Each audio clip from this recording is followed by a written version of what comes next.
ស្រាស្រវឹងជាច្រើនឆ្នាំហើយ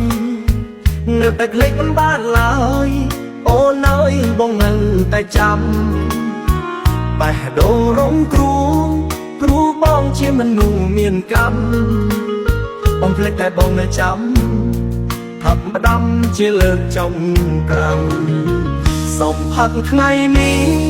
ស្រវឹងជាលើកចុងក្រោយថ្ងៃស្អាតភ្លេចអូនបានហើយដល់ពេលហើយមើលថែខ្លួនឯងលៀងបេះដូងបើចិត្តទទួលញ៉ាំផ្សេងឈប់ផឹកស្រាធ្វើបាបខ្លួនឯងសូមផឹកជាលើកចុងក្រោយ